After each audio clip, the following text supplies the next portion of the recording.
Subscribe कीजिए wake up and shine channel को और बेल आइकन को दबाइए। यहाँ आपको मिलेंगी ढेर सारी मोटिवेशनल कहानियाँ, इंस्पायरिंग इंटरव्यूज और बहुत सारा positive content. Stay positive, keep shining. नमस्कार, वेकअप एंड शाइन पर विजय विक्रम सिंह के साथ हैं आप एक बार फिर। कहानियों का सिलसिला जो कि मैंने जैसा वादा किया था बदस्तूर अब जारी रहेगा।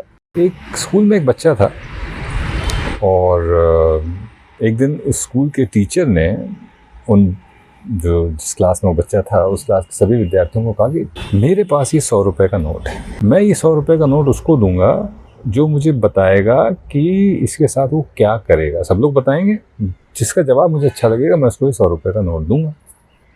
किसी बच्चे ने कहा कि साहब मैं टॉफ़ी ख़रीदूँगा, किसी ने कहा चॉकलेट ख़रीदूँगा, किसी ने कहा खिलौने ख़रीदूँगा। 5वीं 6वीं क्लास के बच्चे थे तो यही सब जवाब देंगे। एक बच्चा उनमें से वो उठा और उसने बोला कि साहब मैं अपनी माँ के लिए चश्मा ख़रीदूँगा। तो टीचर ने कहा कि भाई वो तो तुम्हारे पिताजी भी ख़रीद सकते हैं, उसके लिए तुम क्यों ये करना चाहते हो, तुम इससे कुछ अपने लिए कपड़े वगैरह ख़रीद लेना। तो बच्चे ने कहा सर मेरे पिताजी हैं नहीं, इस दुनिया में नहीं हैं, उनकी मृत्यु हो गई है और मेरी माँ मेरी देखभाल करती हैं और मेरी माँ मुझे पालने के लिए टेलरिंग का काम करती हैं, कपड़े सीती हैं, पर उनकी आँख कमज़ोर है तो थोड़ी दिक्कत होती है। तो मैं चाहता हूँ कि मैं उनको चश्मा दे दूँ ताकि वो अच्छे से कपड़े सी सकें और पैसे कमा सकें, ताकि हम दोनों का जीवन यापन अच्छे से हो सके। टीचर की आंखों में आंसू आ जाते हैं ये जवाब सुनकर कि इस छोटी सी उम्र में ये बच्चा कितना परिपक्व हो चुका है। टीचर कुछ नहीं कहते, टीचर उसे वो 100 रुपये भी देते हैं और उसके अलावा 100 रुपये देते हैं और कहते हैं कि बेटा ना सिर्फ तुम चश्मा खरीदना बल्कि माँ के लिए कुछ और भी खरीद लेना, और ये 100 रुपये तुम उधार समझ के अपने पास रखना, जब कभी हो तब वापस कर देना।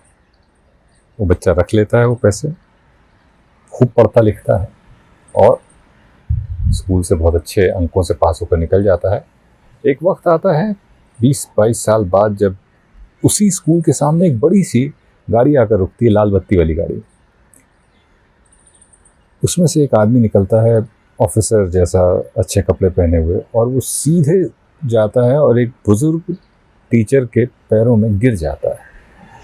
सभी लोग दंग रह जाते हैं, टीचर भी दंग रह जाते हैं, टीचर नहीं पहचान पाते हैं वो बच्चा कौन है। तब बच्चा उठता है और टीचर को गले लगा लेता है और फिर अपनी जेब से 500 रुपये का नोट निकाल के उस टीचर को देता है और कहता है गुरुजी आपने मुझे 100 रुपये उधार दिए थे, आज मैं उधार ब्याज समेत लौटाने आया हूँ। टीचर की आंखों में आंसू आ जाते हैं। जिंदगी में सबसे बड़ी कमाई जो है ना वो है संस्कार और माता पिता के प्रति हमारा सम्मान। अगर हम ये कर ले जाएं तो हमें जीवन में सफल होने से कोई नहीं रोक सकता। ऑनेस्टी ऑफ पर्पस ये आता है तभी जब हमारे संस्कार अच्छे हों। अगर ऑनेस्टी ऑफ पर्पस है तो हमें जीवन में आगे बढ़ने से कोई नहीं रोक सकता। ये कहानी अगर आपको अच्छी लगे तो अपने दोस्तों के बीच इसे ज़रूर शेयर करिए और हमारे चैनल को लाइक और सब्सक्राइब करिए, वेकअप एंड शाइन को। और हाँ, मुझसे आप इंस्टाग्राम और फेसबुक पर भी जुड़ सकते हैं। इंस्टाग्राम पर विजय विक्रम 77 और फेसबुक पर विजय विक्रम सिंह के नाम से काफ़ी अपडेट्स करता रहता हूँ मैं। अभी मैंने फैमिली मैन 2 में जो मैं किरदार निभाता हूँ अजीत, उसके लिए डबिंग करी, तो फैमिली मैन 2 आने वाला है, देखिएगा अमेज़ॉन प्राइम पर। उससे पहले मिर्ज़ापुर 2 आएगा, वो भी देखिएगा।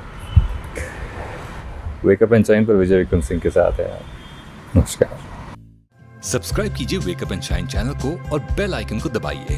यहाँ आपको मिलेंगी ढेर सारी मोटिवेशनल कहानियाँ, इंस्पायरिंग इंटरव्यूज और बहुत सारा positive content. Stay positive, keep shining.